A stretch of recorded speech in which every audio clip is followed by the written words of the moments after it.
So when Budgie 11 is eventually ready, what does ready look like? Is that functionally equivalent to what you have now? Is that with more? Like what is 11? Uh, well, I try to look at 11 in different stages. Okay. So as we develop it, we're not just going to go like we did with 1010 of radio silent of Yes. like, oh yeah, we're working on this thing, and all right, see you guys, and it's going to be a few years, but we'll eventually write a blog post. You'll all think Budgie is dead in the meantime, but we're working on it. Trust us. Mhm, mhm, Uh, so what the plan is to do previews. mhm.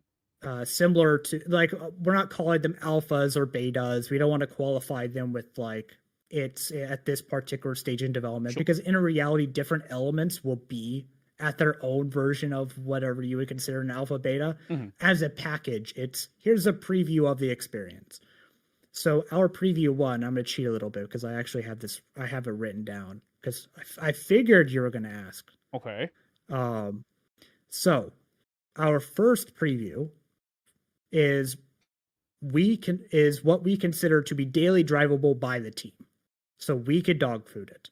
Mhm. So we need to have alt tab, which means we need to have keybinds that properly work, which I already have keybinds with Magpie implemented, but I need to implement like a concept like meta action. So, tiling and yada yada. Mm-mm. So we need alt tab.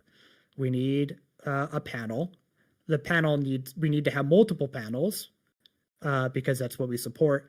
And while it's a bit of a stretch goal, because of how we're implementing it anyways, we need to have multiple panels on multiple displays. It's not something Budgie 10 has supported, and it's annoyed the shit out of me for forever, but I've never had enough time to really dedicate. Yeah. Especially given how god awful our panel manager code is. Is the plan to just Um, like duplicate the panel across the displays, or what's the goal there? the plan at the moment is for dedicated panels. Ooh, Um, okay. maybe we could figure out something where like the layout could be duplicated. Mhm. I think that would make sense, Right. but I would like it to be dedicated panels Mhm. across outputs. And Layer Shell provides this easy functionality to facilitate that, anyways. But multiple panels, and then in terms of applets, you're going to have Budgie menu because you kind of need to be able to launch apps, right, to Mhm. run them. And then icon task list in some form, which is what we have for displaying running applications and grouping them. System indicator, particularly for battery and volume, because, well, volume is important because you don't want to blow your ears out, and battery because my ThinkPad has amazing battery life, he says. And sorry, that 3 hours is actually 3 minutes of battery life. So having a battery status is really important. Mhm. System tray, I refuse to call it a preview if we don't have a system tray. Mhm. Unacceptable. Raven is going to be there as well. And it'll support per app volume control as the first thing because that's important functionality for me. Mhm. And we're going to have notifications. These will likely only be on-screen displays, not persistent in Raven for preview one, and then on-screen displays for volume changing and brightness control as well. Mhm. So those are sort of the general things. In terms of Magpie, I would like to start with side by side and maybe 3-column tiling. Mhm. Those are I need side by side Sure, sure, sure. because that's like the bare minimum, I would say. Focus methods, which we already support, that was like a few hour job. How hard could it be? Oh, so And one thing on side by side. yes, Would there be thought to do top and bottom for like a vertical display? I have considered that. Yes. Okay. Yep. So tiling, focus methods, which already implemented, and then the keybinds, like I mentioned. Right. So a lot of this is just going to be config files. We're not going to have like a graphical control panel in the preview one. But the way we're going to be delivering these is a couple different ways. I'm going to have a dedicated RPM repo probably a copper for Fedora. So if people want to do something stupid and throw it on their existing system, they could go for it. But the way I expect a lot of people to try it out is a live ISO. And this is all going to be leveraging infrastructure that we are building or plan on building, because we want to have effectively a pipeline that takes it from you write a commit, the commit gets validated by CI. We merge it, we have CI build that, and then at the end of the night, if everything is good, we build RPMs. And then after we build all those RPMs, we create a Kiwi image. And that Kiwi image then enables us to provide like VirtualBox images, OVF images, and ISOs. And then that will proceed to go through an open QA process where we do validation. And then after all that validation, it's dumped into a public, semi-public bucket. So the idea is open collective backers will get first dibs on taking a look at it.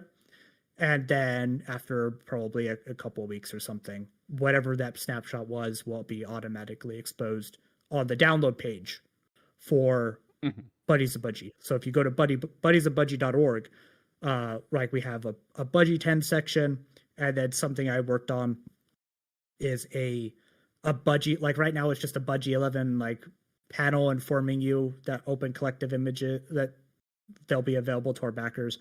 But when we start getting actual ISOs generated, they'll start showing there, so you could go and download the latest build. So all that is going to be like fully automated, or at least that's the goal. And yeah, that's preview 1. In terms of where things are in the grand scheme, I don't want it to just be feature parity. There's been a lot of pain points I have personally had, particularly related to workspace management, that I need to solve for 11. It's not like a nice to have. It's like we're not shipping unless my workspace management is like I could write out a config where I could define I want on this workspace to be these applications. They should always be full screen. I should be able to use this keybind to switch between them.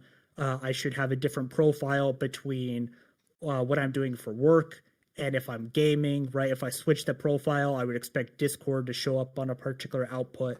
Okay, that's nice to have. My game on a full screen one, like all sorts of crazy shit related to that. That's the end goal. What everything else looks like kind of remains to be seen.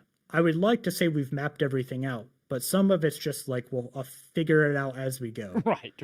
And it's kind of nice and refreshing to be able to be at that stage again. You don't really get a lot of opportunities for greenfield projects like this, especially a desktop environment, to just reconsider everything. Yeah, I think so. I think using that early testing can sort of help you to guide some of that vision as well, because especially with the early testing, when it is people that are donating to the project, these are I would assume most people that are donating to Budgie are using Budgie, so they probably have some pain points existing with Budgie, and that can be like, okay, here's I like the direction this is going, I don't like the direction this is going. People are great at identifying problems, but usually not solutions. But that should at least give you some idea of what kind of makes sense outside of the stuff that you're fully committed on, like improving workspace management. Yeah, exactly. And that's sort of that is, you really hit the nail on the head when it comes to preview images, is really getting early feedback and early testing in a way that is super approachable to your end user. They're not going to want to blast away a system or or feel like they're running the risk. I don't really think there actually would be a risk of installing Budgie 11 side by side with 10. But it's really easy to mitigate that risk just by providing an ISO to them. Right. And then they could be like, oh yeah, I installed it, or, I just booted it up in a live environment and my write output was detected on the left-hand side, WTF. And how do I change that? Oh, well, all right, maybe it is a priority after all to get this multi-output management working in Magpie. Like who knows? But it'll be good for shaping priorities, and that way we're not planning too far ahead. We're able to be a little bit more responsive than we have been historically with Budgie. I did mention, especially. go.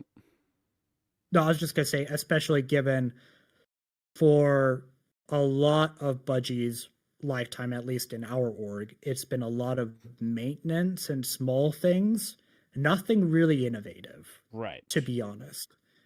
And I want to get back to the innovation and not, yeah, remember that Budgie thing? Oh yeah, but why wouldn't you just use like XFCE or something?